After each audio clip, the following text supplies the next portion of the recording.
તે વખતે આપણે એમ કહીએ કે દેવોએ આવીને સભા મંડપ રચ્યો, સમવસરણ રચ્યું, અને દેવાધિદેવની દેશના એને આપણે દિવ્ય ધ્વનિ કહો કે એને આપણે આકાશવાણી કહીએ. તો અહીંયા કૃપાળદેવ પણ જાણે કેવલ જ્ઞાન થઈ ગયું હોય, દેવદુંદુભીનાથ થઈ ગયા હોય, અને પછી જાણે દેશના દેતા હોય કે હવે જે કહું છું તે સાંભળો, હવે હું જે કહું છું તે સાંભળો, એમ દિવ્ય ધ્વનિ હોય તેમાં આપણને સમજાય. એટલે એમણે જ ટાઇટલ મૂક્યું છે, એટલે આપણે ન્યાય આપવાનો વિચાર કરવાનો પ્રયત્ન કરી શકીએ છીએ. એમની કૃપા છે કે આવું શીર્ષક આપ્યું છે, જેથી આપણે આવા ભાવ કરી શકીએ છીએ. તો એ આકાશવાણી છે, એટલે કે હૃદય આકાશ કયો, આત્માને હંમેશા આકાશ સાથે સરખાવે છે. આકાશ જેમ અસીમ, નિસીમ, અનંત છે, એવી જ રીતે આત્મા પણ ખરેખર અસંગ છે અને અસીમ છે, નિસીમ છે. એનું જ્ઞાન પણ એવું જ છે. તો એ આકાશ અને આત્મા સાથે સરખાવીએ. વાસ્તવમાં તો આપણે ઘટાકાશ, મઠાકાશ, હૃદયાકાશ વગેરે વગેરે કહેતા હોય છે, શૂન્ય અવકાશ કહેતા હોય છે. અહીંયા જે કહેવું છે તે તો દિવ્ય ધ્વનિના અર્થમાં હોય તેમ સમજાય છે. અને એ દિવ્ય ધ્વનિમાં શું પહેલું જ નીકળ્યું છે તો કે તપ કરો, તપ કરો, શુદ્ધ ચૈતન્યનું ધ્યાન કરો, શુદ્ધ ચૈતન્યનું ધ્યાન કરો.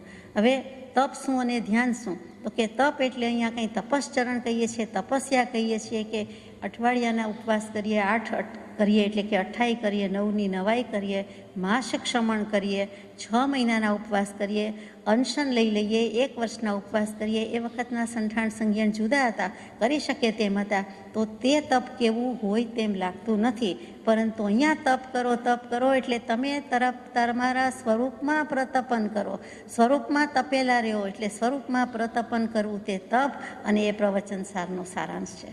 આખું કુનકુન ભગવંતનું પ્રવચન સારનો સારાંશ શું?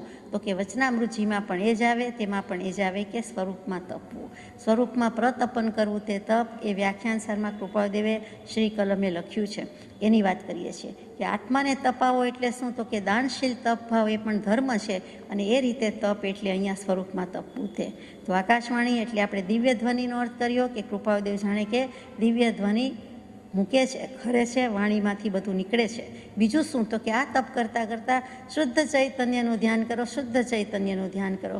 હવે તમે જ બહિરાત્મામાંથી અંતરાત્મા થયા, તમે જ પરમાત્મા થયા, તો બીજા કોઈનું ધ્યાન ધરવાનું હોતું નથી. ધ્યાની આટલી હદે પહોંચ્યા પછી બીજા કોનું ધ્યાન ધરે? તો કે પોતાના એમ કહેવાનું રહેતું નથી, પરંતુ તે અધ્યાહાર છે, ઇમ્પ્લાઇડ સેન્સમાં, ગર્ભિત અર્થમાં છે કે પોતાના શુદ્ધ ચૈતન્યનું ધ્યાન કરો, પોતાના શુદ્ધ ચૈતન્યનું ધ્યાન કરો. આત્મા થઈને રહ્યો, તો હવે બીજું શું કરવાનું છે? તો કે એણે પરમાત્માનું ધ્યાન કરવાનું નથી, આત્માનું જ ધ્યાન કરવાનું છે. કેવા આત્માનું કરવાનું છે? શુદ્ધ આત્માનું ધ્યાન કરવાનું છે. આખરે તો ધ્યાન છે પણ શું? તો કે ઉપયોગ એક જગ્યાએ રોકાય અને બીજે ન રોકાય, બીજે ન જવા દે. એક જ જગ્યાએ ઉપયોગ રોકી રાખે તો ત્યાં છે શું? ઉપયોગ જ્યાં છે ત્યાં છે, અને બીજે જતો નથી. અહીંયા આપણે શુદ્ધાત્માની વાત કરીએ છીએ, શુદ્ધ ઉપયોગની વાત કરીએ છીએ. અહીંયા સંસારીના, મિથ્યાત્વીના કે કોઈ બીજા ઈતર તીતરની વાત કરતા નથી. આવા પરમાત્માનો, આવા આત્માનો ઉપયોગ શુદ્ધ છે, અને એ શુદ્ધમાં જ રહે છે. એ ઉપયોગ એક જગ્યાએ છે. ઉપયોગનું બદલવું તે વિકલ્પ. ઉપયોગ બદલાતો નથી, પરિવર્તન પામતો નથી. તો જ્યાં પણ ઉપયોગ છે ત્યાં એક જગ્યાએ રોકાય છે, બીજે જતો નથી, અને એને જ ધ્યાન કહેવામાં આવે છે. આ ઉત્તમ ધ્યાન, આ આત્મજ્ઞાન પછીનું ધ્યાન, આ કેવલ જ્ઞાન પછીનું ધ્યાન, આ શુક્લ ધ્યાન. કે આ શુક્લ ધ્યાનની શ્રેણીએ ચડતા બીજા પાયા અને ત્રીજા પાયા વચ્ચે, બીજા પાયામાં આમ જુઓ તો બીજા પાયો પૂરો થતાં શુક્લ ધ્યાનના પાયાની વાત કરી છે, ત્યારે કેવલ જ્ઞાન પ્રગટી જાય છે. પછી ત્રીજો ચોથો પાયો હજુ બાકી રહે છે. તો કે એવા આત્માનું ધ્યાન કરો, ધ્યાન કરો. આકાશવાણી છે કે હવે જ્યાં સુધી દેહ ત્યાગ ન થાય ત્યાં સુધી, એટલે કે આયુષ્ય પૂરું થાય ત્યાં સુધી, દેહધારી પરમાત્મા છીએ પણ પૂરું થાય ત્યાં સુધી ચૈતન્યનું ધ્યાન કરો, શુદ્ધ ચૈતન્યનું ધ્યાન કરો. ગોપીને શ્રી કૃષ્ણજીના સંવાદમાં આવે તો ગોપી કહી દે, ઉદ્ધવજીને કહી દે, ને આપણને કહી દે, ને જગત આખાને કહી દે કે અમારે ધ્યાન શું ધરવાનું છે? અમારે એક જ મન છે, અને એક મન છે એ તો અમારા કૃષ્ણ મહારાજામાં છે, પછી બીજું અમારે મન છે જ નહીં. તમારે બધાને 5-15 મન હશે, અમારે એક જ મન છે ને, તો ત્યાં પરોવાયેલું છે. એટલે ઉપયોગ કયો, મન કયો, આત્મા કયો, શુદ્ધ કયો, જે ભાવ કયો તે. તો અમારે હવે બીજું મન હોય તો બીજાનું ધ્યાન ધરવાનું હોય ને, એમ કરીને ત્યાં જ છે. જેમ આપણે કહીએ છીએ કે યાદ જ હોય તો પછી વિસ્મરણ થયું હોય, ભૂલાઈ ગયું હોય, એને યાદ કરીએ છીએ કે યાદ કરવાના હોય. જે વસ્તુ યાદ જ છે, જે આત્માનો પ્રતીતિ નિરંતર અનુભવ છે જ, તો પછી એમાં બીજી કંઈ વાત લાવવાની રહેતી જ નથી. આત્મભાવની મુખ્યતા જ છે એમ સમજાય છે. હવે આપણે આગળ જઈએ છીએ કે જે કાંઈ છે તે ધ્યાન ને ધ્યાન છે. તો ધ્યાન કરનારો પૂછી શકે પરમાત્માને કે કોનું ધ્યાન ધરવાનું છે. હવે રૂપસ્થ ધ્યાન નથી, હવે રૂપાતીત અમે અમારા આત્માનું ધ્યાન ધરીએ છીએ, શુદ્ધાત્માનું ધ્યાન ધરીએ છીએ. હવે અવલંબનની કોઈ જરૂર નથી. ત્યાર પછીની હાથનોંધ છે 11 નંબર, ત્રીજામાં 11 નંબર, અને ડાયરીમાં પાન પણ બદલાય છે. એમાં મૂક્યું છે, હું એક છું, અસંગ છું, સર્વ પરભાવથી મુક્ત છું. સીધી સાદી વાત છે. હું એક છું એટલે હું એક આત્મા છું, બીજું કાંઈ નથી. આત્મા છું એટલે દ્રવ્ય છું, દ્રવ્ય તો બીજા 5 પણ છે, પરંતુ હું તો આત્મા છું. ચેતન દ્રવ્ય તો હું એક જ છું, આત્મા તો હું એક જ છું. બીજા અનેક આત્મા છે તે બરોબર છે, પરંતુ હું કોણ? તો કે હું એક છું એટલે આત્મા છું. કેવો આત્મા છું? અસંગ છું. અહીંયા કોઈ મને સંગભાવ નથી, બુદ્ધિ નથી, રાગ નથી, સાહચર્ય નથી, સોબત નથી, સંગાત નથી, અને કોઈ રાગભાવ નથી. એટલે આત્મા સદા અસંગ, અને જે કાંઈ થાય છે તે કરે પ્રકૃતિ બંધ. હવે તો સર્વ પરભાવથી પણ મુક્ત છું. અહીંયા આત્મભાવની મુખ્યતા આવી ગઈ છે, વિભાવ પરભાવથી મુક્ત કહી દીધું છે. અહીંયા કૃપાળદેવે દશા અદ્ભુત કરી છે, ચરિતાર્થ કરી છે, પછી મૂક્યું છે. આ જ હાથનોંધમાં અભ્યંતર પરિણામ અવલોકન હાથનોંધ પહેલી, અને એમાં 7મા નંબરમાં આ જ શબ્દો આવ્યા છે. ત્યારે આત્મ સાધને મૂક્યું છે કે જો આત્માનું સાધન જોઈતું હોય આપણા માટે, કે આત્માને ઓળખવો હોય, આત્માને હાંસલ કરવો હોય, સિદ્ધ કરવો હોય, તો આ નીચે પ્રમાણે 4 સાધન છે: દ્રવ્યથી, ક્ષેત્રથી, કાળથી, ભાવથી. એ પ્રમાણે ત્યાં આત્મસાધનમાં શબ્દો યોજ્યા છે, વાક્ય મૂક્યા છે. તે જ અહીંયા સાધન છે, બદલાઈ જતા નથી. આપણને એટલું જ લાગુ પડે છે કે જો આપણે આત્માની સિદ્ધિ કરવી હોય તો આ પ્રમાણે ભાવના કરવાની છે. એમાં પહેલી આત્મભાવની મુખ્યતાવાળી, એટલે કે હું જ્ઞાન ચેતના છું, હું શુદ્ધ જ્ઞાન ચેતના છું. કર્મ ચેતના, કર્મફળ ચેતના તો અનાદિકાળથી ભેગી આવી છે, વળગી છે. હવે શુદ્ધ ચૈતન્ય સ્વામી છું. સમ્યક દર્શન હોય તો પણ જ્ઞાન ચેતનાનો સ્વામી કહેવાય. તો અહીંયા તો એથી ઘણી આગળની વાત, છેવટની વાત, આખરી ફેંસલો છે. અહીંયા કેવલ જ્ઞાનની વાત છે. તો એમને તો આત્મભાવ અને જ્ઞાન ચેતના હોય, જ્ઞાન ચેતનાનો સ્વામી હોય, એમાં અતિશયોક્તિ નથી, પણ બિલકુલ હકીકત છે, વાસ્તવિકતા છે કે એમ જ છે. ત્યાર પછી અસંખ્યાત પ્રદેશાત્મક નીચ અવગાહના પ્રમાણ છું. તે શું? તો કે એક એક પ્રદેશ મળીને અસંખ્યાત થાય. હવે પ્રદેશ શું? તો કે અહીંયા પરમાણુ પ્રદેશની રીતે વાત નથી કરતા, પણ બીજી રીતે કહીએ છીએ કે આકાશાસ્તિકાય અને એનો એક એક પ્રદેશ, એમ જે કહીએ છીએ તે પ્રદેશ. તો તે પ્રદેશ એટલે શું થાય? તો કે એક પરમાણુ એક આકાશાસ્તિકાયમાં જેટલી જગ્યા રોકે તેને એક પ્રદેશ કહેવાય છે. એક પરમાણુ જેટલી જગ્યા રોકે તેને એક પ્રદેશ કહેવાય છે. અને એક પરમાણુ એક પ્રદેશથી બીજા પ્રદેશ તરફ જતાં જેટલો સમય લાગે છે તેને એક સમય કહેવામાં આવે છે. આંખના પલકારામાં અસંખ્યાત સમય વયા જાય છે, પણ એક સમયની વ્યાખ્યા શું? તો કે એક પરમાણુને એક પ્રદેશથી બીજા પ્રદેશ પર, એટલે આપણે જે એક પોઈન્ટ મૂક્યું હોય ને પોઈન્ટને બાજુના પોઈન્ટ પર બિલકુલ બાજુમાં અડીને એટલી જગ્યા પણ ન હોય વચ્ચે, એવી રીતે ખસતા જેટલો સમય લાગે, તો કે લાગે જ નહીં, આ તો સમજવા પૂરતો છે. તો કે એક સમય લાગે, કાંઈક તો લાગે, એટલે એક સમય લાગે. તો જે જગ્યા ક્ષેત્રની વાત છે એવો એક પ્રદેશ, અને એવા અસંખ્યાત પ્રદેશ આત્માના, કોઈ પણ આત્માના. તો કે મારા આત્માના પણ અસંખ્યાત પ્રદેશ, એવું દ્રવ્ય છું અને નીચ અવગાહના પ્રમાણ છું. જે તે દેહ, જે તે ઘર, જે તે ખોડિયા લેવા પડે છે, તે તે યોની ગતિને પર્યાયમાં મારા દેહ વ્યાપીને હું રહું છું, દેહ પ્રમાણે વ્યાપીને રહું છું, એમ કે સંકોચ વિકાસની શક્તિ છે. ત્રીજું મૂક્યું છે કાળ અપેક્ષાએ અજર, અમર અને શાશ્વત છું. પહેલું અજન્મ મૂક્યું છે કે મારે જન્મ નથી, આત્મા જન્મ તો નથી, આત્મા અનુત્પન્ન છે. પછી અજર હોવાથી જ, અજન્મ હોવાથી જે અજર છે, જરા એટલે વૃદ્ધાવસ્થા, તો કે મને કંઈ વૃદ્ધાવસ્થા આવતી નથી. અમર, હું મરતો પણ નથી, એટલે જન્મ, જરા અને મરણ ત્રણેયથી રહિત એવો અજન્મ, અજર, અમર છું, અને એટલે જ શાશ્વત છું. ત્રણે કાળે હું છું અને છું. સિદ્ધાત્મા થવું, મુક્તાત્મા બનવું, પરમાત્મા થઈ જાઉં તો પણ ત્યાં પણ મારા આત્માનું અસ્તિત્વ છે. અને ત્યાર પછી મૂક્યો સ્વપર્યાય પરિણામી સમયાત્મક છું. સ્વપર્યાય પરિણામી, એક એક સમયે બધા દ્રવ્ય પલટન પામે છે, પરિણમન પામે છે.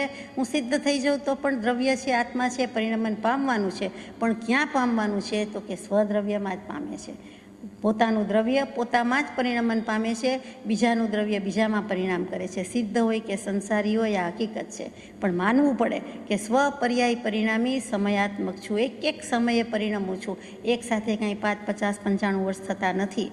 તો અહીંયા પણ એમ જ છે કે સ્વપર્યાય, અને એમાં પરિણમન કર્યા કરું છું. અને એવું હું કાળ દ્રવ્યથી આત્મા આવું છું.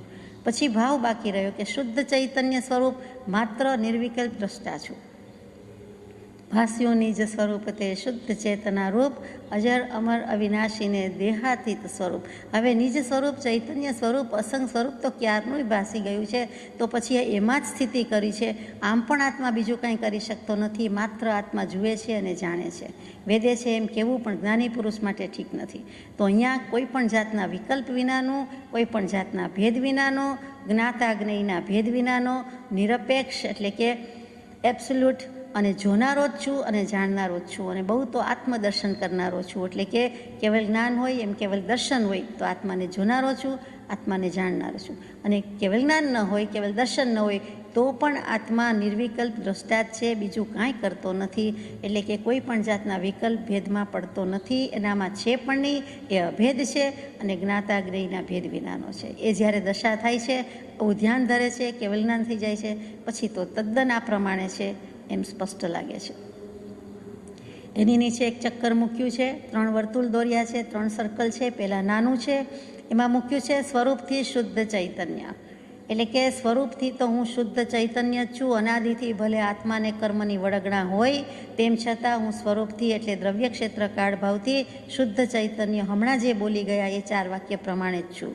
પછી એના ચક્કરની વર્તુળની મર્યાદાની બહાર નીકળી ગયા, રહી નહીં શક્યા, તો પછી શું થયું? એટલે કે સંયોગ એ વિભાવ પરિણતિ એટલે ભજું છું આપણે પૂરું કરીએ છીએ.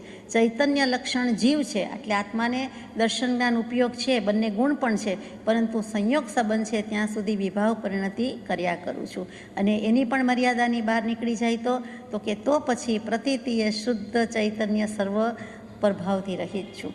હવે પ્રતીતિ થઈ ગઈ, શ્રદ્ધા થઈ ગઈ, અનુભવ થઈ ગયો કે સંયોગ સંબંધ હતો એ વિભાવ પરિણતિ થતી હતી, એમાં અધ્યાસ થતો હતો, એમાં ઐક્ય ભાવ આવતો હતો, એટલે એ પ્રમાણે હતું. એ સંબંધ ખરેખર સંબંધ નથી. હવે જોઈ લીધું, જાણી લીધું અને મૂકી દીધું કે આ કરવા જેવું નથી, આ ધંધા કરવા જેવા નથી. આ બાહ્ય ભાવ છે, આ બહિરાત્મ દશા છે, આ તો વિભાવ, આ તો પરભાવ. અંતરાત્મ દશા થયા પછી પણ જો એમ થતું હોય તો એને તિલાંજલિ આપે છે, એટલે મૂકી દે છે. એક પછી એક વર્તુળમાંથી બહાર નીકળે છે. એટલે કૃપાળદેવે બહુ સુંદર રીતે મૂક્યું કે 3 વર્તુળ અને 3 સર્કલ, અને એમાં પછી એકમાંથી બીજી મર્યાદા, બીજામાંથી ત્રીજી મર્યાદા.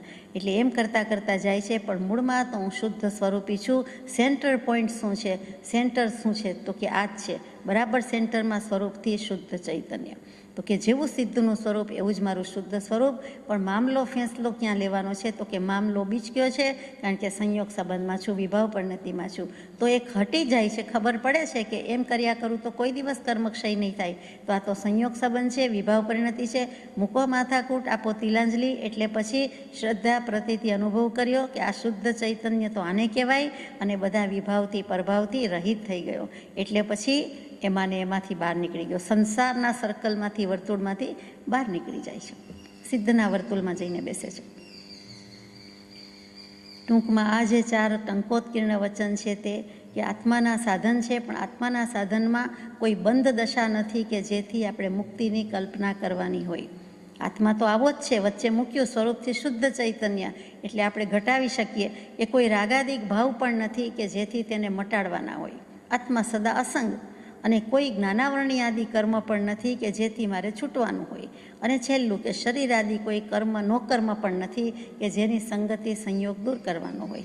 કેમ કે શું લખ્યું છે? સ્વરૂપથી શુદ્ધ ચૈતન્ય. મારું સ્વરૂપ તો આવું જ છે, આ કાંઈ કરવાનું ન હોય. આત્મા બંધાયેલો જ ક્યાં છે? તો છોડાવવાનો હોય ને. આત્માને આત્મામાં રીતસરનો માનીએ છીએ તેવો બંધ થયો નથી. કર્મ બંધ છે, સંબંધ છે, બધી વાત સાચી છે, પણ ત્યાં સંબંધની વ્યાખ્યા પણ વિચારી છે એ જુદી છે. એટલે કે સ્વરૂપથી શુદ્ધ ચૈતન્ય છે એ કૃપાળદેવને આપણને ગોખાવી દેવું છે કે ગમે તેમ થાય તું આટલું તો માન, આટલું તો પ્રતીત કર, આટલી તો શ્રદ્ધા કર, આટલો નિશ્ચય કરીને જા. એમ કરીને પાછું આ સર્કલ પૂરું થયા પછી અંક 12મી એમાં પણ મૂક્યું કે શુદ્ધ ચૈતન્ય, શુદ્ધ ચૈતન્ય, શુદ્ધ ચૈતન્ય. એટલે ભાર દઈને કહેવાય છે કે આ 3 વાર મૂક્યું છે. સમ્યક દર્શન જ્ઞાન ચારિત્ર જોઈએ છે તો શુદ્ધ ચૈતન્ય ઠોકી ઠોકીને ભારપૂર્વક 3 રત્નની પ્રાપ્તિ માટે મૂક્યું છે કે ખરેખર તો આ આત્મા વિકારોથી રહિત યથાર્થ એક જ્ઞાયક સ્વરૂપ એવો પરમ શુદ્ધ સમયસાર જ છે.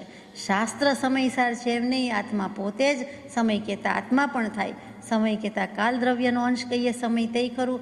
સમય કહેતા આત્મા સમવત્તા એ સાથે જ પરિણમી જાય છે, સમભાવે પરિણમી જાય છે, સમતાપૂર્વક પરિણમી જાય છે. તે ત્યાં સમનું બેલેન્સ આવ્યું, સમનો સિદ્ધાંત આવ્યો. વળી સ્વસમય છે કે બીજા દર્શનની વાત ત્યાં આત્મા પોતે જ આત્મા થઈને બેઠો, ત્યાં પર સમયની પરભાવની કોઈ વાત જ નથી. વળી નિરાબાદ છે અને અમૂર્તિક છે, એ શુદ્ધ છે અને શુદ્ધ નિશ્ચય નહીંથી એમાં કોઈ સાધનની આવશ્યકતા રહેતી નથી. પણ જે કૃપાળુદેવે મૂક્યું અગાઉ હાથનોંધમાં આત્મસાધન, તે જોતાં એ વ્યવહાર નહીંથી સમજાય છે કે આત્મા તો શુદ્ધ ચૈતન્ય સ્વરૂપથી છે જ, પરંતુ આ બધો વળગાડ લઈને આવ્યા અથવા તો વિભાવ પરિણતિમાં ગયા, જ્યાં સુધી એ સ્વરૂપ સમજ્યા નહીં. જે સ્વરૂપ સમજ્યા વિના પામ્યો દુઃખાનંદ. તો હવે પરમ કૃપાળુદેવે સમજાવ્યું, તો સમજાવ્યું તે પદનમું શ્રી સદગુરુ ભગવાન. તો આ બધી ધમાલ શું છે? જો કંઈ કરવાનું નથી તો શુદ્ધ ચૈતન્ય હોવા છતાં એ દ્રવ્યાર્થિક નહીંથી વાત થઈ, પર્યાયાર્થિક નહીંથી, એટલે કે પર્યાય દૃષ્ટિથી જોતા આત્માની સાથે અનાદિકાળથી પ્રવાહ રૂપે રહેલા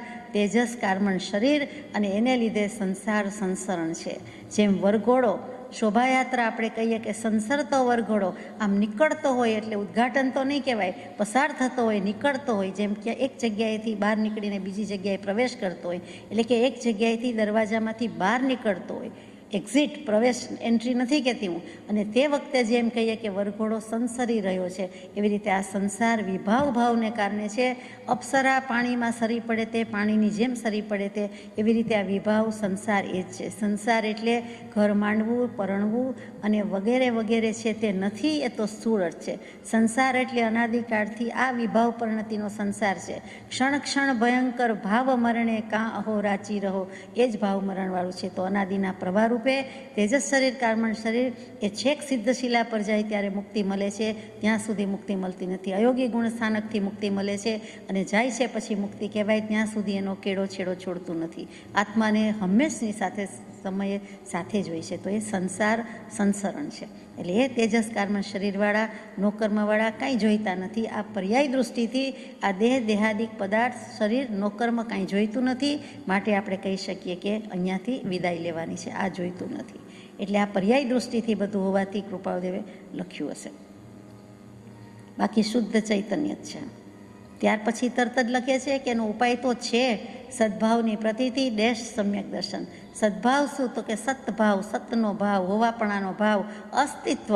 મને મારા આત્માનું અસ્તિત્વ નથી લાગતું. કોણ કયો આત્મા એમ કહે કે પોતાનું આત્મા હું નથી એમ કહે? હું છું એમ જ કહે.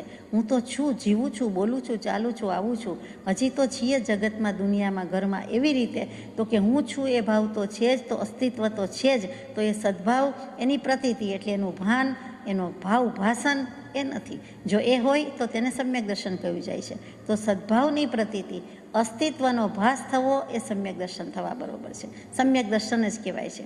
આજ સુધી અસ્તિત્વ ભાસ્યું નથી, તે સમ્યક દર્શનનું એક અંગ છે. જો એક વખત પણ ભાસે તો આત્મા સાથે નજરાય છે, અને એક વખત નજરાયાથી તે ત્યાંથી ખસી શકતો નથી. આ બધી વાત આપણે વ્યાખ્યાનસારમાં થોડી ઘણી યથાશક્તિ વિચારી છે. એ જ વાત અહીંયા છે કે સદભાવની પ્રતીતિ. આખરે કરવાનું શું છે? કેવલ જ્ઞાન. પણ કેવલ જ્ઞાન પહેલાં અસ્તિત્વનું ભાન, અસ્તિત્વનો અનુભવ, ઉપયોગનો અનુભવ, જ્ઞાનનો અનુભવ, એની પ્રતીતિ. પ્રતીતિ એટલે હંમેશા આપણે શ્રદ્ધા જ કહી દીધું છે, પણ શ્રદ્ધાથી આગળ જવાનું છે. અને એવી શ્રદ્ધા કે અનુભવપૂર્વકની શ્રદ્ધા. પોતે ચાખ્યું હોય ને ખબર ન હોય, પોતે માણ્યું હોય, પોતે જાણ્યું હોય, પોતે ટચ કર્યું હોય ને ખબર ન હોય, એવું બને તો કે ન બને. તો એવી જ વાત છે કે સદભાવની પ્રતીતિ છે, એટલે કે અનુભવ છે અને નિશ્ચય સમ્યક દર્શન કહ્યું જાય છે. અહીંયા એકલું સમ્યક દર્શન શબ્દ મૂક્યો છે, પણ અહીંયા એકલી શ્રદ્ધા નથી. આપણે ઉપલક શ્રદ્ધા કહીએ છીએ તે શ્રદ્ધાની વાત જ નથી. અનુભવપૂર્વકના નિશ્ચય સમ્યક દર્શનની જ આ વાત છે. અને માટે જ શ્રદ્ધા પરમ દુર્લભ છે. કેવી શ્રદ્ધા એવો અનુભવ પરમ દુર્લભ કયો છે. પછી ડેશ કરીને પાછું લખે શુદ્ધાત્મ પદ.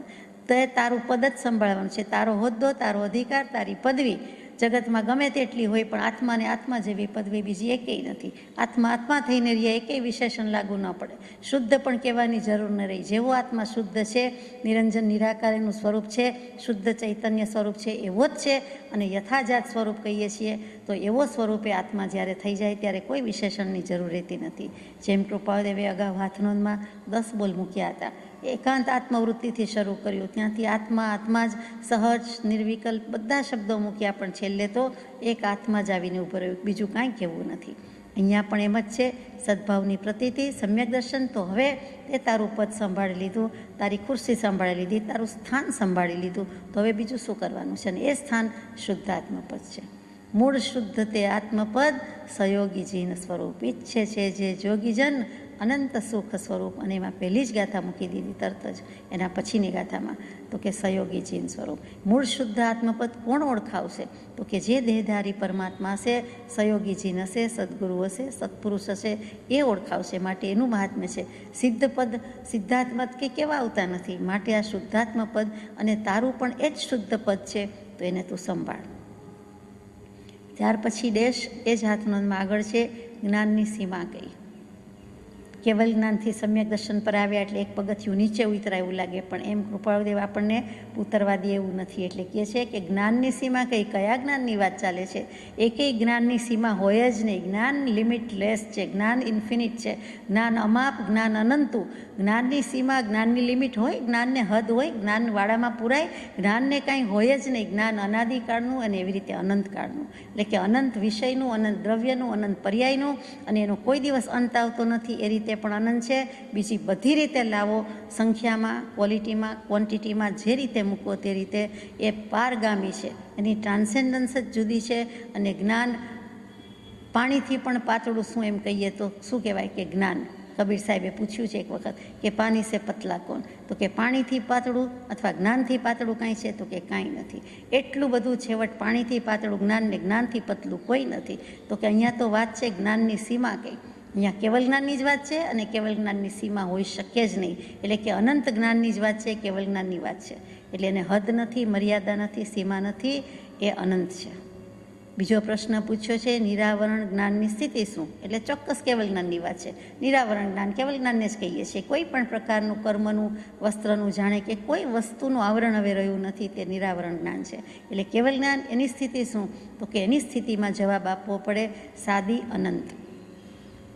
અનંત તો છે જ, અનંતકાળ સુધી રહેવાનું છે, અને અનંત દ્રવ્ય વિષય એના સબ્જેક્ટ મેટર બધું છે, પરંતુ સાદી એટલે કે સ આદિ, આદિ સહિત છે. એટલે કે એની શરૂઆત થઈ જન્મ્યા ત્યારથી કે પહેલા ભવથી કે અનંતકાળથી કે અનાદિકાળથી કેવલ જ્ઞાન નહોતું. કેવલ જ્ઞાન સ્વરૂપ છું આત્મા, એમ કહી શકીએ કે હું જ્ઞાન સ્વભાવી આત્મા, હું સર્વજ્ઞ સ્વભાવી આત્મા. કૃપાળદેવે તો ચોખ્ખું લખ્યું કે હું કેવળ જ્ઞાન સ્વરૂપ છું, અને તેમ સમ્યક પ્રતીત થાય છે. તો એ કેવલ જ્ઞાન છે એમ કહી શકીએ, પરંતુ એને ક્યારે કહી શકીએ કેવલ જ્ઞાન સ્વરૂપ છે? તો કે સ્પષ્ટ પ્રગટ થાય, વ્યક્ત થાય, અનુભવાય ત્યારે કે આ દિવસે, આ ભવમાં, આ જગ્યાએ, આ નદીના કિનારે, આવા આસનમાં, આટલા વાગ્યે કેવલ જ્ઞાન થયું.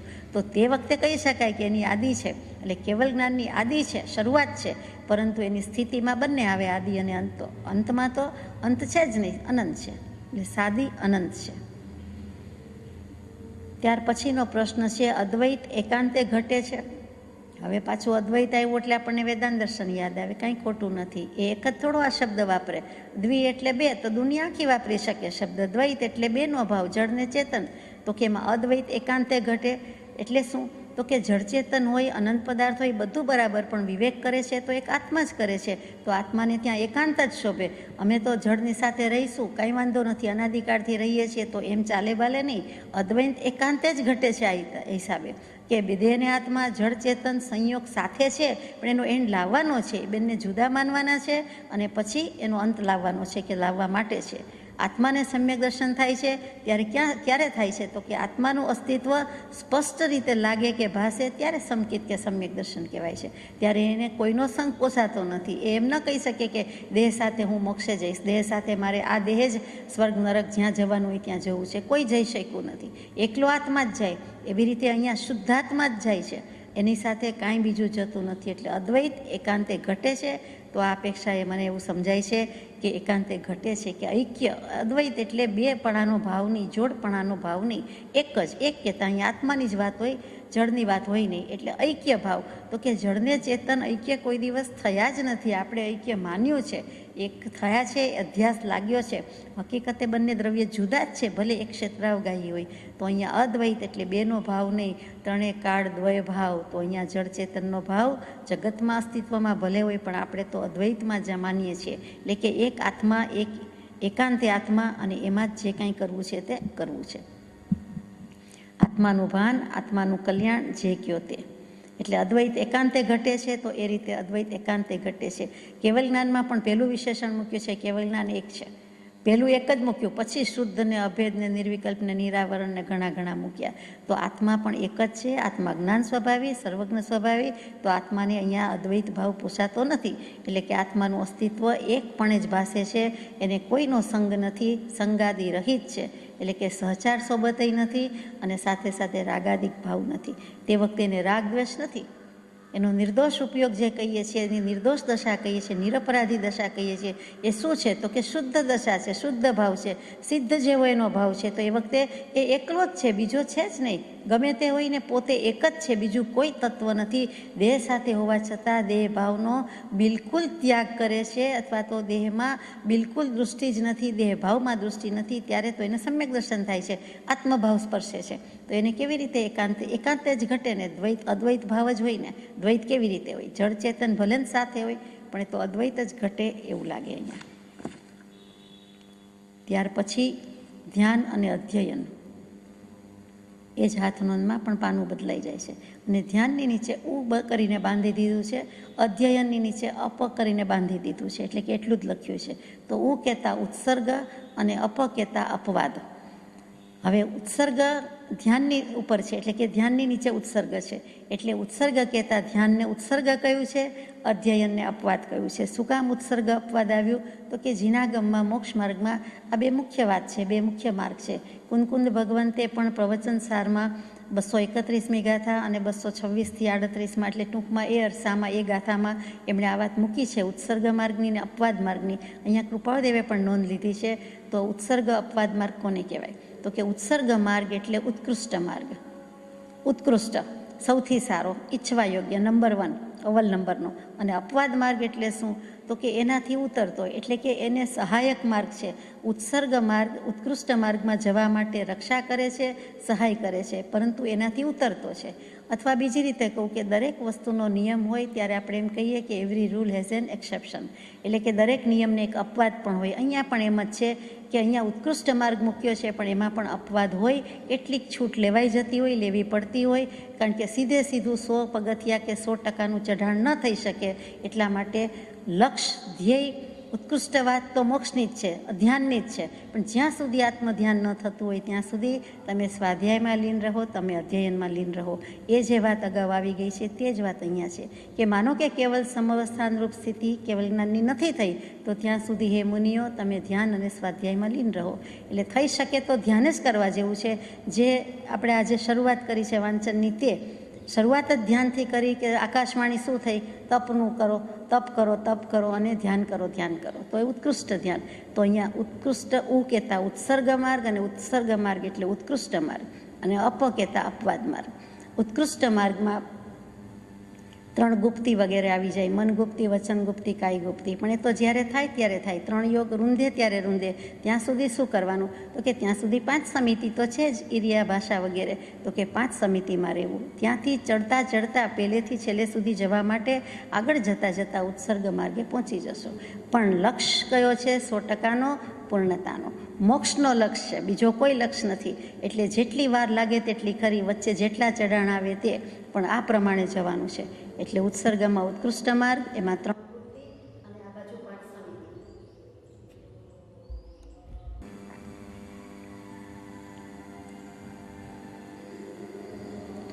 એવી જ રીતે ઉત્સર્ગ માર્ગની આપણે વાત કરીએ છીએ આગળ કે શુદ્ધાત્માથી ભિન્ન એવો બાહ્ય અને આભ્યંતર પરિગ્રહ જે કાંઈ છે તેનો ત્યાગ કરવો, તે ઉત્સર્ગ માર્ગ. એટલે કે પરિપૂર્ણ સર્વસંગ પરિત્યાગ. આભ્યંતર પરિગ્રહનો ત્યાગ, બાહ્ય પરિગ્રહનો ત્યાગ, એટલે સર્વસંગ પરિત્યાગ, સંયમ, દીક્ષા વગેરે વગેરે ચારિત્ર કહીએ છીએ તે જ. અને એને કેટલીક જગ્યાએ દિગંબર શાસ્ત્રોમાં પરમ ઉપેક્ષા સંયમ કહે છે કે કોઈ પણ વાત, કોઈ પણ બાબત એને ઉદાસીન ભાવે જુએ છે, પરમ ઉદાસીન છે, પરમ ઉપેક્ષા કરે છે, તે સંયમ. તે જ સંયમનું બીજું નામ છે વિતરાગ ચારિત્ર. તે જ સંયમ માટે શુદ્ધોપયોગ, હંમેશ માટે શુદ્ધોપયોગ એમ કહી દે છે. આ બધા ઉત્સર્ગ માર્ગને લાગુ પડે છે. અને ખરેખર આ ઉત્સર્ગ માર્ગનું પાલન કોણ કરી શકે?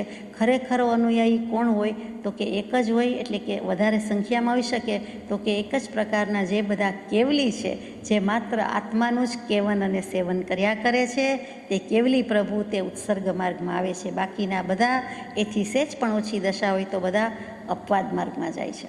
એટલે એ સ્પષ્ટતા છે અહીંયા. અપવાદ માર્ગમાં શું આવે તો કે શુદ્ધાત્માની ભાવનાને સહાયક પ્રાસુક આહાર, પાણી, જ્ઞાનના ઉપકરણ વગેરે શાસ્ત્ર વગેરેનું ગ્રહણ કરવું અને તેને માન્ય કરવું, સ્વીકારવું, યત્નાથી પાળવું કરવું તે અપવાદ માર્ગ છે. એટલે કે થોડુંક પણ દેહ છે એટલે દેહધારી છે એટલે ટકાવવા માટે, સંયમના રક્ષણ માટે જે કાંઈ ઓછામાં ઓછું જોઈએ તે શાસ્ત્ર વસ્ત્રથી માંડીને કાંઈ પણ, તો એ મુનિધર્મ છે. પહેલો પણ મુનિધર્મ છે, પણ આ વ્યવહારથી મુનિધર્મ થયો, ઉત્સર્ગ માર્ગમાં નિશ્ચયથી મુનિધર્મ થયો. અને આ જે વ્યવહારથી કહ્યું એટલે અપવાદ માર્ગ કહ્યો તેને એકદેશ પરિત્યાગ, અપહૃત સંયમ, સરાગ ચારિત્ર અને શુભ ઉપયોગ વગેરે કહેવામાં આવે છે. એટલે કે આ બંને માર્ગ છે, પણ આ 100% છે, આ 100થી ઓછા જેટલા કહેવા હોય તેટલા. એટલે આ ઉત્સર્ગ માર્ગમાં ધ્યાન મૂક્યું જે કેવલ જ્ઞાન, શુક્લ ધ્યાન અને છેવટનું ધ્યાન અંતે અયોગી સ્વભાવ થઈ જાય ત્યાં સુધીનું, એ જ્યારે થાય ત્યારે થાય, તે પહેલાં જે કાંઈ છે તે અધ્યયન, સ્વાધ્યાય વગેરે તે અપવાદ માર્ગમાં મૂક્યું છે. એક સ્પષ્ટતા અહીં બીજી કરું કે જે ઉત્કૃષ્ટ માર્ગથી પતિત થઈને, એટલે કે 100% સુધી હજી પહોંચાયું નહીં, પણ જેટલી આગળ દશા થતી હોય એમાં સેજ ચઢાણની બદલે ઉતરાણ આવે કે ઉતરવાનું આવે, પડી જવાની વાત નથી, સેજ પણ ઓછું વધતું થયા કરતું હોય ત્યાં સુધી, તો એ અપવાદનું અવલંબન લઈને, એટલે કે આ જ રક્ષક સહાયક માર્ગ છે, એ અપવાદ માર્ગનું અવલંબન લઈને ફરીથી ઉત્સર્ગ માર્ગ કે ઉત્કૃષ્ટ માર્ગે પ્રયાણ કરી શકે છે.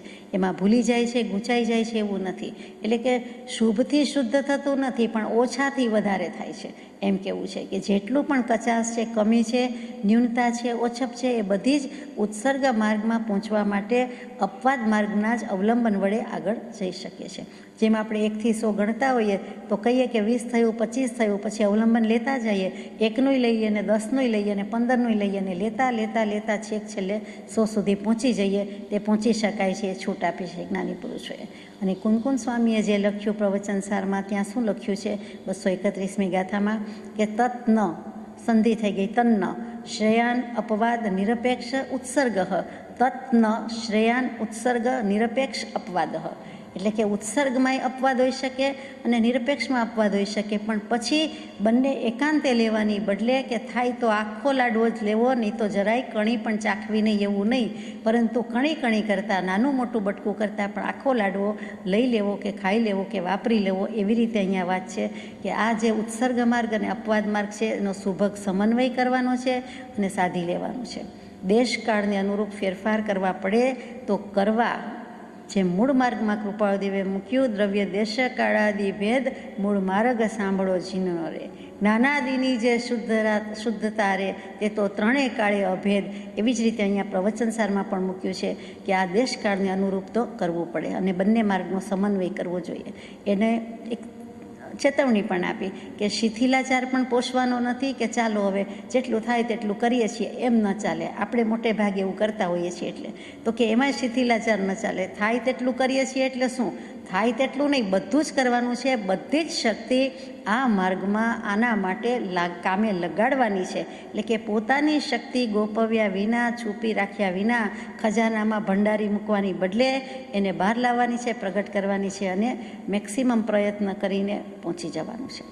એટલે એ બધાને લાગુ પડે છે. અહીંયા માત્ર મુનિવરોને જ ઉત્સર્ગ માર્ગને અપવાદ માર્ગની વાત છે એવું નથી, આપણને પણ એટલી જ લાગુ પડે. પછી આ જ વાતના અનુસંધાનમાં જીનકલ્પી અને સ્થવિરકલ્પી હોય કે ઉત્સર્ગ માર્ગમાં કોણ આવે તો કે જીનકલ્પી આવે, અપવાદ માર્ગમાં કોણ આવે તો સ્થવિરકલ્પી આવે. એ જીનકલ્પી સ્થવિરકલ્પીનું શું છે તો કે એ જીનકલ્પી પણ મુનિ જ છે, સાધુ જ છે, અને બીજા જે કયા તે એ પણ સાધુ જ છે. જીનકલ્પી અને સાથે સાથે વ્યવહારકલ્પી.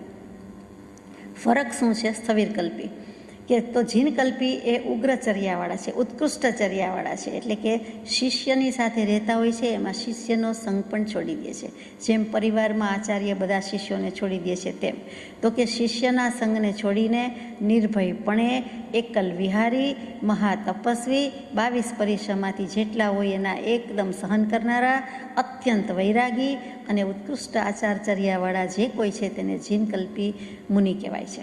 એટલે અહીંયા એ ઉત્સર્ગ માર્ગ છે. પણ જીનકલ્પી ન થઈ શકાય તો સ્થવિરકલ્પીમાં પણ વાંધો નથી. એટલે કે બધાની સાથે ગ્રુપમાં રહીને બધાની સાથે જે થોડી ઘણી પણ સોબત સંગાત છે, સાથે કરીએ, સાથે જમીએ, સાથે ગોચરી કરીએ, સાથે વાપરીએ, સાથે અધ્યયન કરીએ, સાથે ચર્ચા કરીએ, એમ જે કંપની જોઈએ છે જીવને, આ સોશિયલ એનિમલ કીધું છે તેવું, તો કે એમાં એ બધા સ્થવિર કલ્પી છે. અને જેને એકલું મોક્ષે જતું રહેવું છે, આત્મા એકનો જ મોક્ષ થાય છે, એ બધાથી જુદો પડી જાય છે, બધા શિષ્ય સમુદાયને છોડી દે છે અને એકલ વિહારી નિર્ભયપણે વિચરે છે. એને કોઈની તમા પરવા દરકાર નથી, કોઈ પાસેથી કાંઈ અપેક્ષા નથી, મહાતપસ્વી, મહાવૈરાગી. અને છેવટે એ દીક્ષા શું, છેવટે મોક્ષ જતા રહે છે, મોક્ષગામી થઈ જાય છે.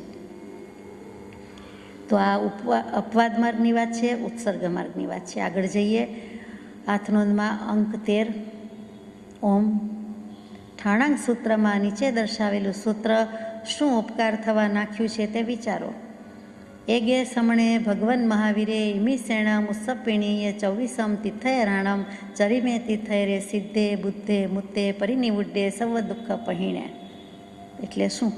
તો કે પ્રાકૃત ભાષા છે, અર્ધમાગધી ભાષા છે. ઠાણાંકજી સૂત્ર, તો કે ઠાણાંક સૂત્ર એટલે દ્વાદશાંગીમાં શ્રી આચરાંગજી પહેલું, શ્રી સુયગડાંગજી બીજું અને ત્રીજું શ્રી ઠાણાંક સૂત્ર. ઠાણાંક સૂત્રમાં પણ માહિતી કોષનો ખજાનો છે અને એમાં બધા સ્થાન વિશે છે. સ્થાન અંગ એટલે સ્થાનાંગ કહેવાય. સંસ્કૃત ગુજરાતીમાં સ્થાનાંગ સૂત્ર અને પ્રાકૃતમાં ઠાણાંક સૂત્ર. એમાં આ સૂત્રમાં શું કહેવા માંગે છે? 1.5 લીટીનું જ વચન છે. કૃપાળુદેવને અહીંયા યાદ છે, સ્મૃતિમાં છે. એટલે શું કામ લખ્યું છે એ આપણે વિચારવા જેવું છે. કે એગે સમણે એટલે એક, એગે એટલે એક, એકાકી એકલા, એકલા સમણે શ્રમણ, ભગવાન મહાવીર, મહાવીર સ્વામી.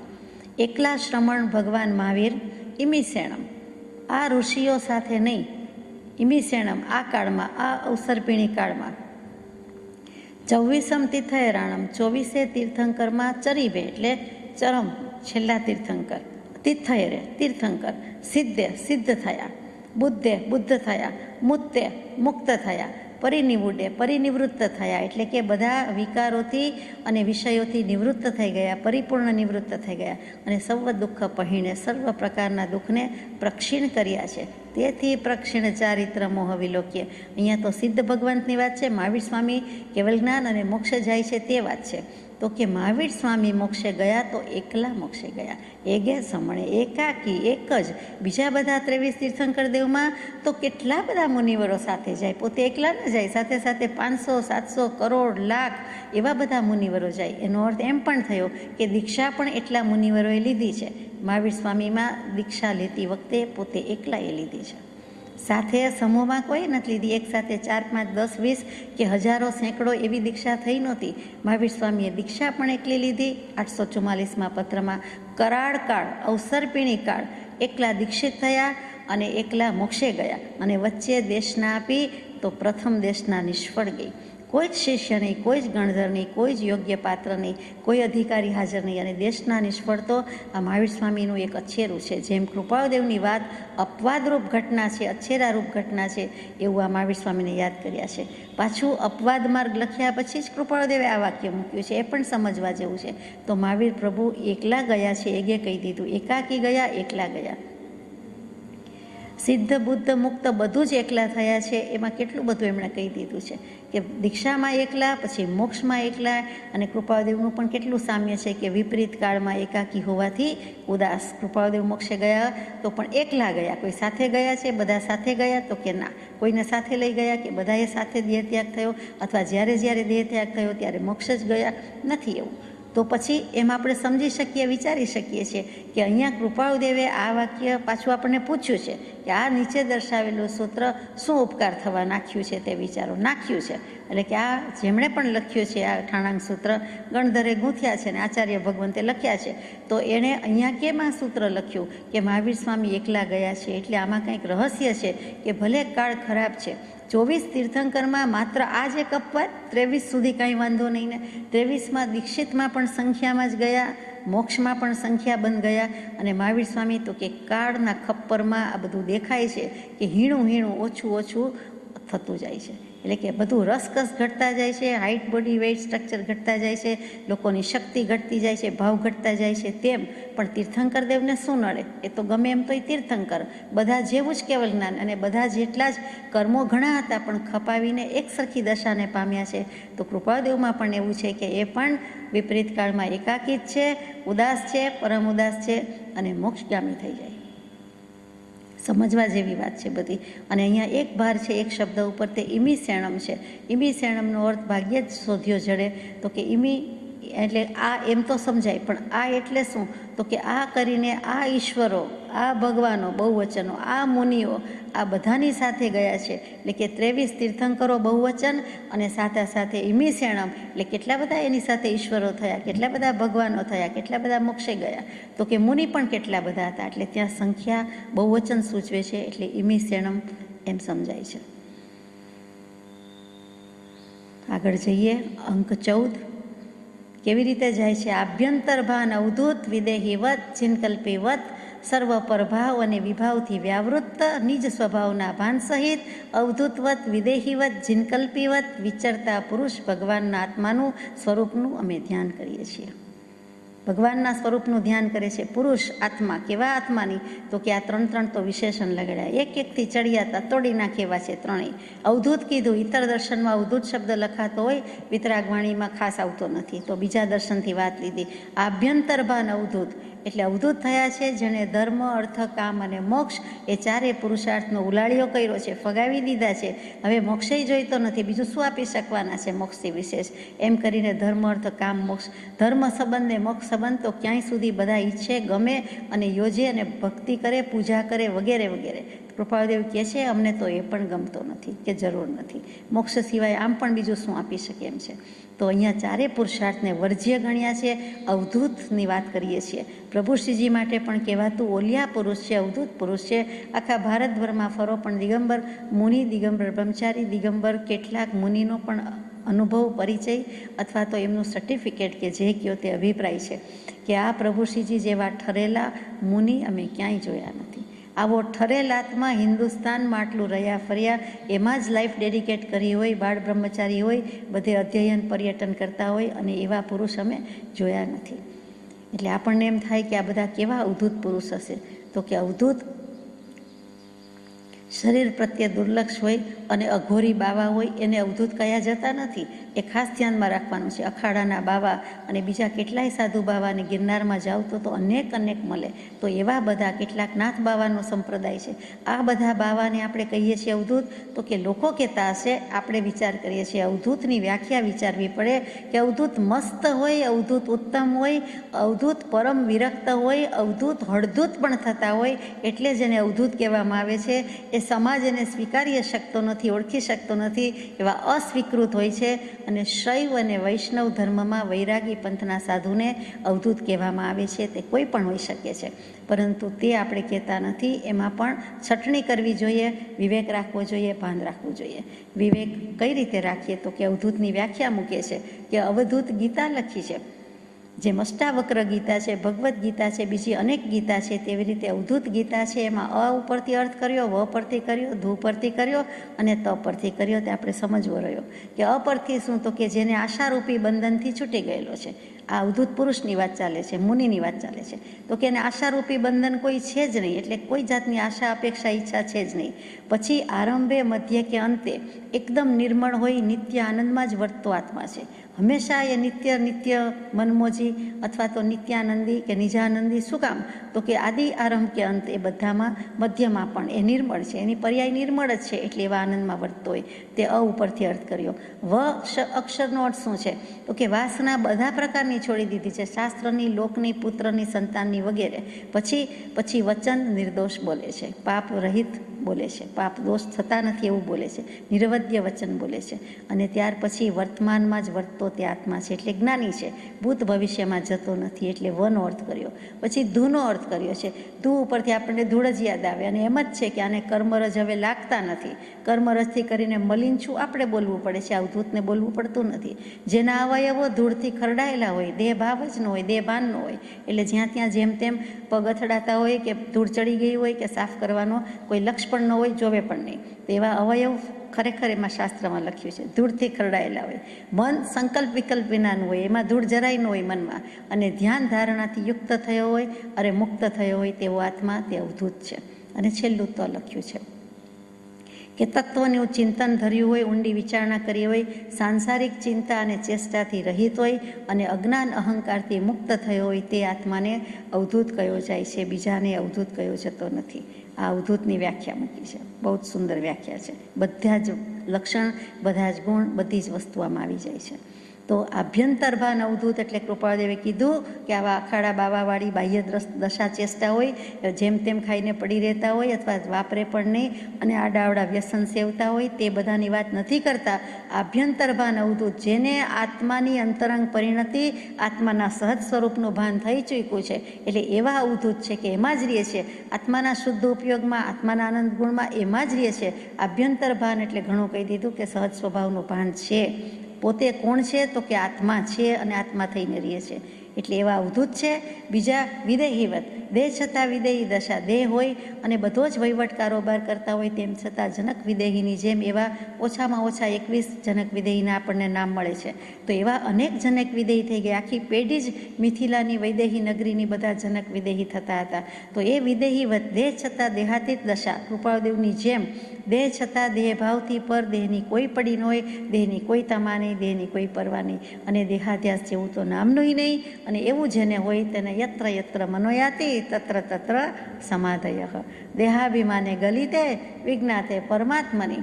દેહાભિમાન ગળી ગયું અને પરમાત્મા તત્વ જાણી લીધું, તો પછી એનું મન ક્યાં હોય, એનો ઉપયોગ ક્યાં હોય? આત્મામાં જ હોય. એવા વિદેહીવત છે.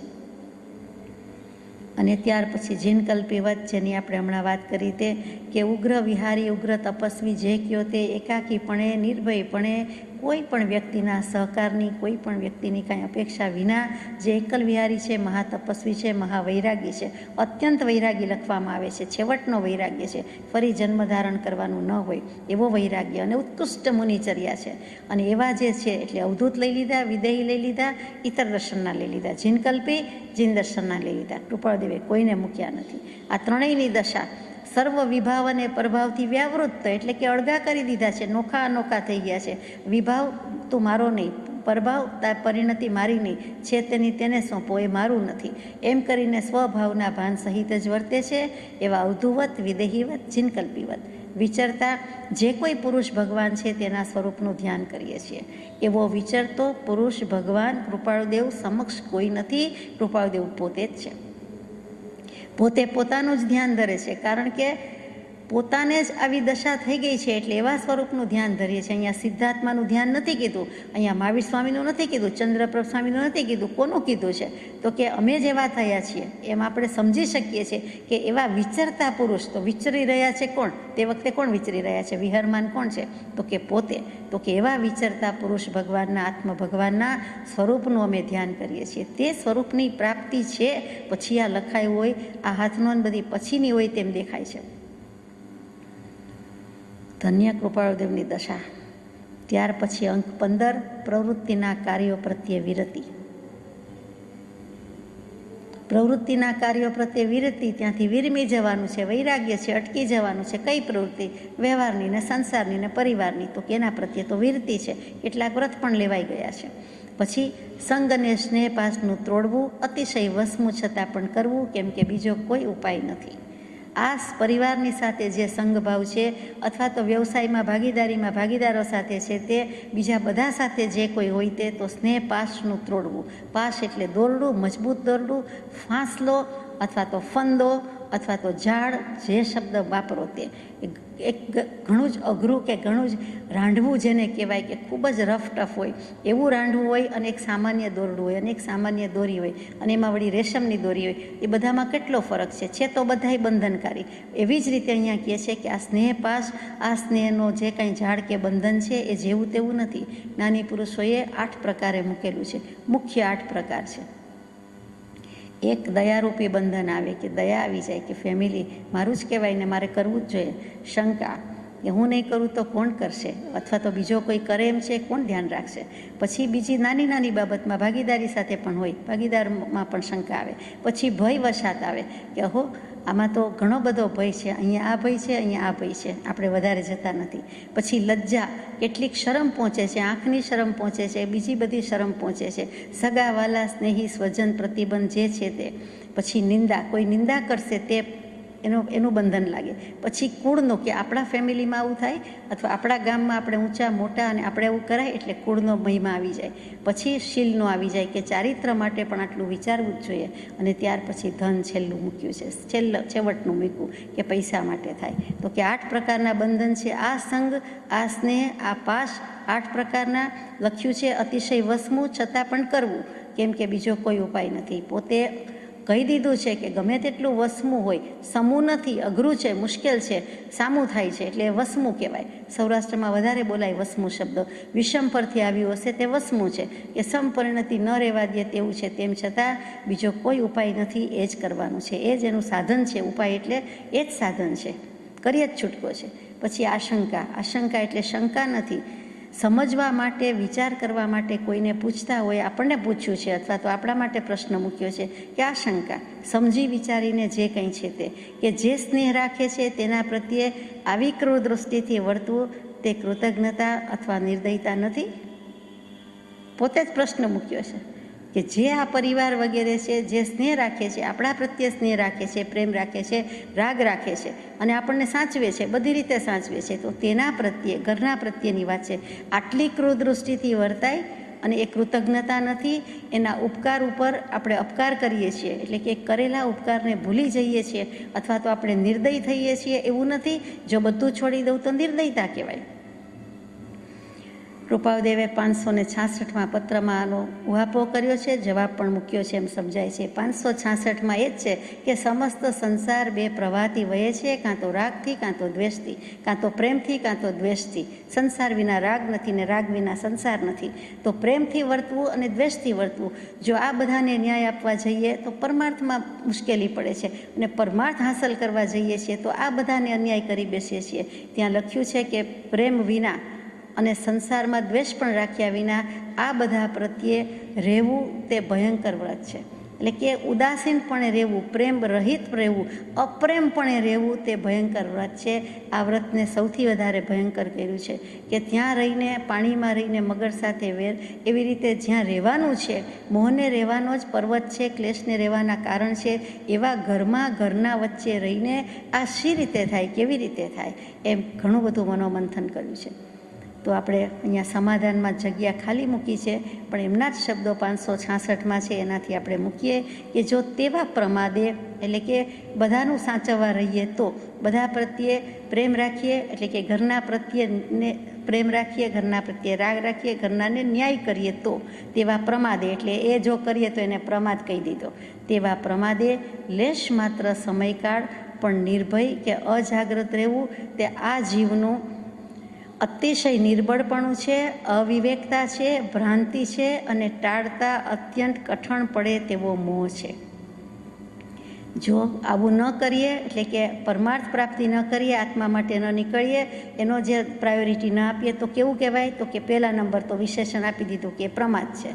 અને એમાં લેશ માત્ર સમય ગુમાવવો એ કરવા જેવું નથી. અને ભયભીતપણે કરીએ તો વાંધો નથી કે સંસારનો ભવનો ભય છે. આ તો નિર્ભયપણે કરે અને અજાગૃતપણે કરે, એટલે કે જાગૃતિ ન રાખે તો એ તો બહુ જ ખોટું છે. કેવું ખોટું છે? અતિશય નિર્બળપણું છે. નિર્દયતાની સામે નિર્બળતા છે. આટલું આપણાથી થાય નહીં, આટલો વિવેક કરી શક્યા નહીં, એટલે અવિવેકતા છે. તો આટલો વિવેક ન થાય તો જળચેતનનો ને બીજો આખરી વિવેક કેવી રીતે થાય? ભ્રાંતિ છે. શાંતિમાં જઈએ કેવી રીતે? અને ટાળતા અત્યંત કઠણ એવો આ મોહ છે. એટલે મોહ છે અને મોહ દયા છે. અગાઉ આવી ગયું છે, ફરી આવવાનું છે, ત્યારે વધારે લઈશું કે હે મોહ દયા, હે શિથિલતા, તમે શા માટે અંતરાય કરો છો? તો અહીંયા મોહ નથી જોઈતો ને મોહ દયા જોઈતી નથી. આને નિર્દયતા ન કહેવાય. જેમ ભગવાનને કહીએ છીએ કે ભગવાન તમે તો કરુણાળુ, દયાળુ, પરમ કૃપાળુ, તેમ છતાં તમે અંતરંગ શત્રુને વીણી વીણીને હણી નાખ્યા, એક એક દોષને હણીને વીણીને કાઢી નાખ્યા છે, તો તમે નિર્દય છો. તમે તમારા દોષ પ્રત્યે કેવા નિર્દય છો? એમ આપણે બોલતા નથી. એમ કહીએ છીએ કે નિર્દય કહેવાતું હોય તો કહેવાય. એના 1008 વિશેષણમાં એક નિર્દય છે કે કેટલાય જીવો પ્રત્યે નિર્દય થાય તો જ મેળ પડે એમ છે, નહીંતર કેવી રીતે થાય? તો કે એ કોઈ દિવસ નિર્દય થતા નથી એમ આપણને લાગે છે, સંસારી જીવને લાગે છે. એણે કુટુંબ ત્યાગ કર્યો એમ લાગે છે, એણે તો વિશ્વને કુટુંબ બનાવ્યું, એમણે કંઈ એક ફેમિલી 2-4 જણાનું હોય તે છોડી દીધું એમ ન કહેવાય. અહીંયા સમાધાનની ડેશ ખાલી એટલે ખાલી. આ તો આપણે એ પત્રમાં જે મૂક્યું છે કૃપાળુદેવે એનાથી જ બોધ લઈએ છીએ કે નિર્ભય અને અજાગૃત ન રહેવું, એટલે કે ભય સાથે કરવું અને જાગૃતિપૂર્વક કરવું. જે કરવું પડે તે જાગૃતિપૂર્વક કરવું, અને ભવનો ભય બંધન લાગી જશે એ પણ એટલો જ વિચાર કરવો. આગળ વાત મૂકી અવધૂત વિદેહી જીન કલ્પીવત, ને પછી આવી વાત આપણને વાંચવીએ ગમે એવું નથી. આ તો બધી વાત પૂરી થઈ ગઈ છે. 566માં પત્રના આરસાની વાત છે. અહીંયા કેવો બધો ભાવ હોય તો કે આ કયા પુરુષની વાત છે? તો કે ફકીરની છે. ફકીર એટલે માત્ર મુસ્લિમ સાધુ કે દરવેશ કહીએ છીએ તે નથી, પણ ફકીર કોને કહેવાય? તો કે ફિકર કા ફાકા ભર્યા તાકા નામ ફકીર. પ્રભુ શ્રીજીના બોધમાં વારંવાર આવે કે જેમાં ફકીરાઈની વ્યાખ્યા પણ આવતી હશે કે હર રોજ બસંત ઓર હોલી હે, હર એક રાત દિવાળી હે, હર રોજ નઈ એક શાદી હે, હર રોજ મુબારકબાદી હે. એટલે કે એ નિત્ય નિરંજન નિજાનંદી છે, હંમેશા મસ્ત રામ છે, મહાત્માઓની મસ્તીની વાત છે. એમાં બીજું કાંઈ કહેવા બોલવાનું રહેતું નથી. આ જે કીધું છે તે આવી ફકીરી. હવે અમીરીના આશયથી ફકીરી કરીએ તો ન ચાલે, પણ કરી છે ફકીરી એવી અમીરીના આશયથી આલોચના લેવા માટે. પરંતુ અહીંયા હકીકતમાં ફકીર થવાનું છે. આ કૃપાળુદેવ, પ્રભુશ્રીજી વગેરે પુરુષો આવા ફકીર હતા. એમણે કોઈ દિવસ આવી ફિકર ચિંતા કરી જ નથી. કૃપાળુદેવે અહીંયા આપણી વિચારણા માટે લખ્યું હોય તેમ લાગે, પોતે તો એનાથી પર થઈ ગયેલા છે. આ અવધૂત જેવી દશા છે, એમને આ બધું કંઈ લાગુ પડતું જ નથી. અંક 16 સ્વરૂપબોધ, યોગ નિરોધ, સર્વધર્મ સ્વાધીનતા, ધર્મમૂર્તિતા, સર્વ પ્રદેશ સંપૂર્ણ ગુણાત્મકતા અને સર્વાંગ સંયમ અને લોક પ્રત્યે નિષ્કારણ અનુગ્રહ. બધા મુદ્દા વિચારવા જેવા છે. પહેલું મૂક્યું છે સ્વરૂપબોધ. તો કે હવે નિજાનંદી છે તો એકલા આનંદમાં નથી. જ્ઞાન થયું છે એટલે બોધ સ્વરૂપ છે, પોતે જ બોધ સ્વરૂપ છે. આનંદમાં આનંદ, કરમ પ્રસન્નમ, જ્ઞાન સ્વરૂપમ, નિજબોધ રૂપમ. સ્વરૂપની આટલી વ્યાખ્યા કરી. હવે આ સ્વરૂપમાં તો ઝૂલીએ છીએ, ઝીલીએ છીએ. હું સર્વજ્ઞ સમાન સ્થિતિમાં ઝીલું છું. અશ્રુપ્રજ્ઞ રાજચંદ્ર 27મો પત્ર, અને એના પછી આટલા વર્ષને આટલો અપ્રતિમ પુરુષાર્થ, અદમ્ય પુરુષાર્થ, તો સ્વરૂપનો બોધ તો લાગેલો જ છે. એટલે એમાં જ છે આ સ્વરૂપના બોધથી જ હું યોગ નિરોધ કરીશ. મન વચન કાયાના યોગ નિરોધીને શૈલેષીકરણ કરીને અયોગી ગુણ સ્થાનક પ્રાપ્ત કરીને સિદ્ધ શિલા પર પહોંચી જઈશ. એટલે તરત જ સ્વરૂપ બોધ, અને જાણે કે પ્રાસ મેળવતા હોય તેમ યોગ નિરોધ.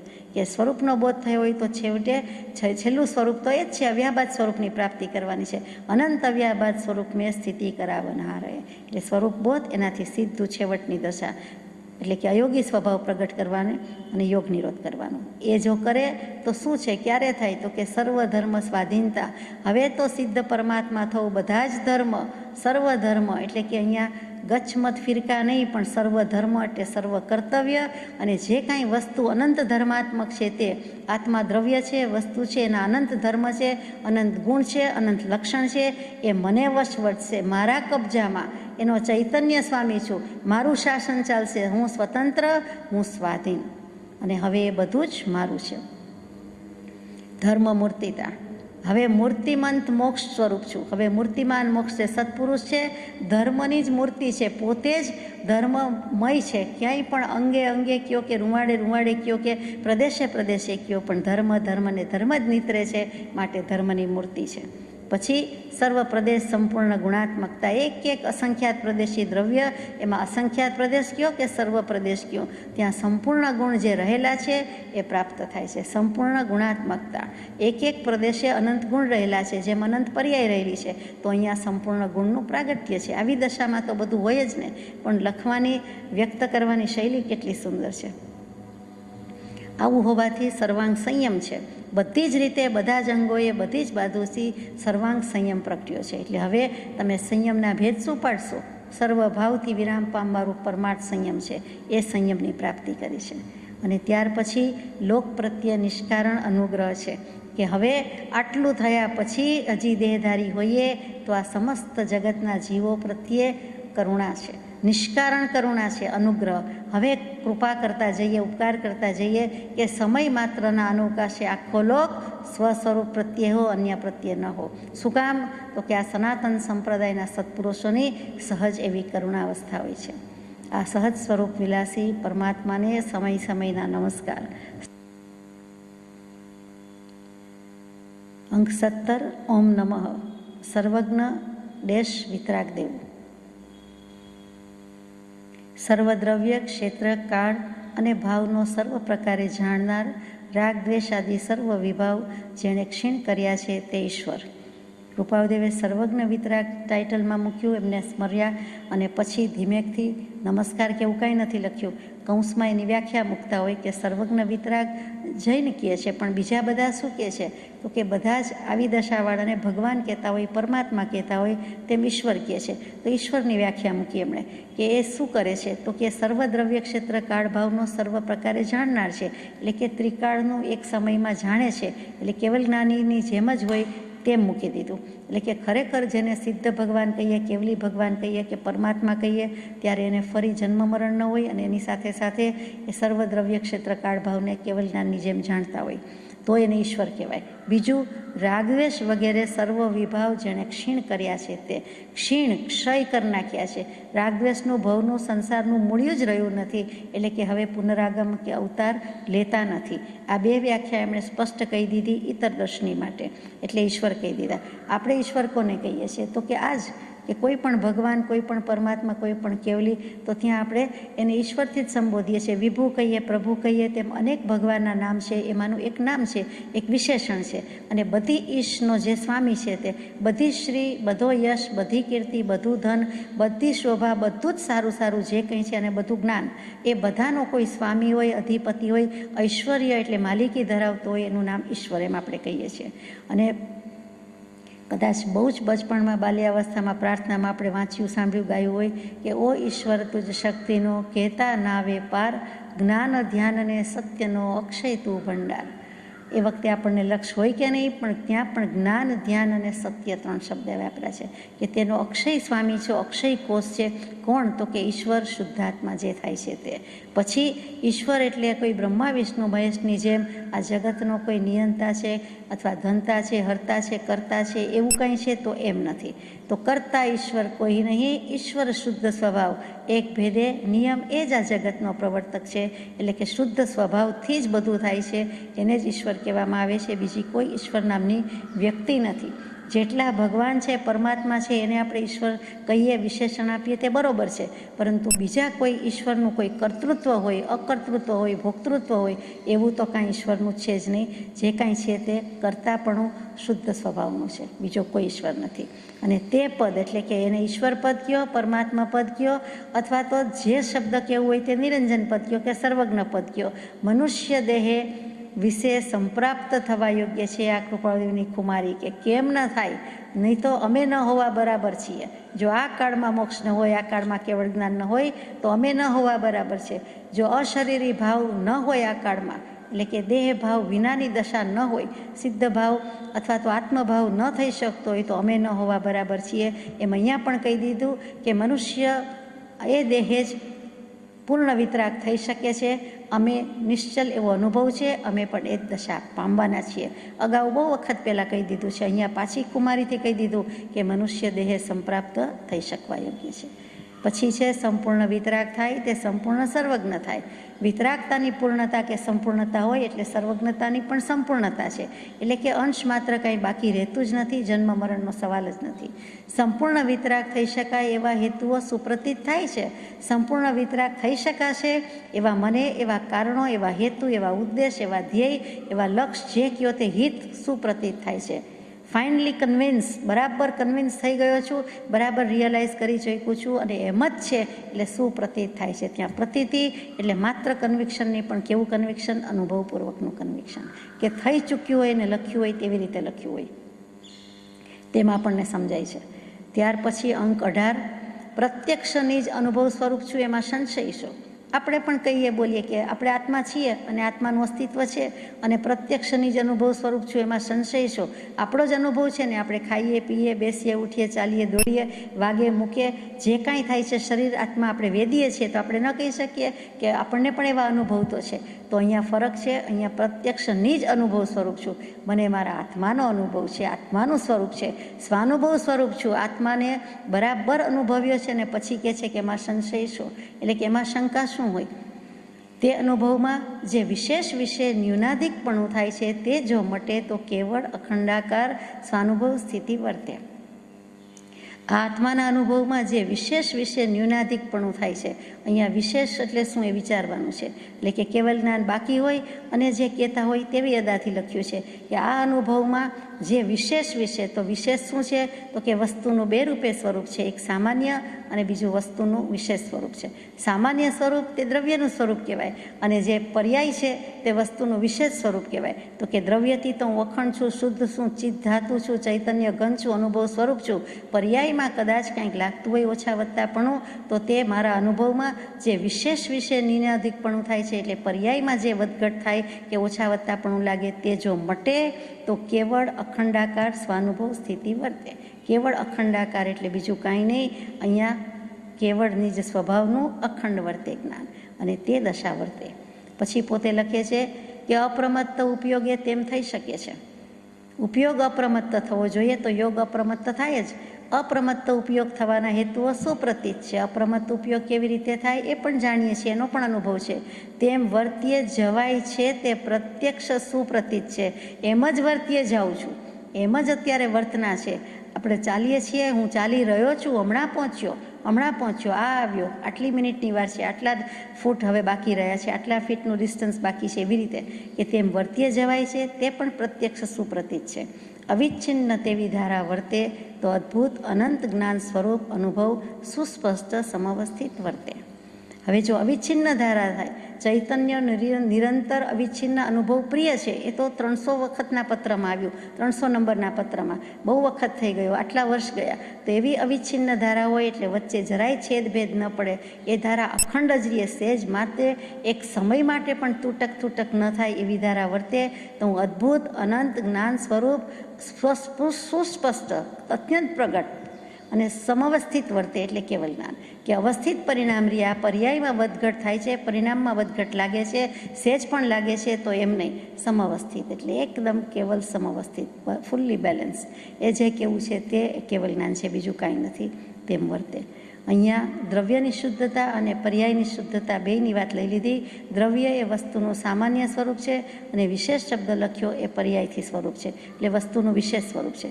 દ્રવ્ય શુદ્ધતા શું? જળ કોઈ દિવસ ચેતન ન થાય, ચેતન કોઈ દિવસ જળ ન થાય. હું જળ નથી, હું ચેતન છું, શુદ્ધ છું, એમ દ્રવ્યથી ભાવના કરવાની છે, કરીએ છીએ.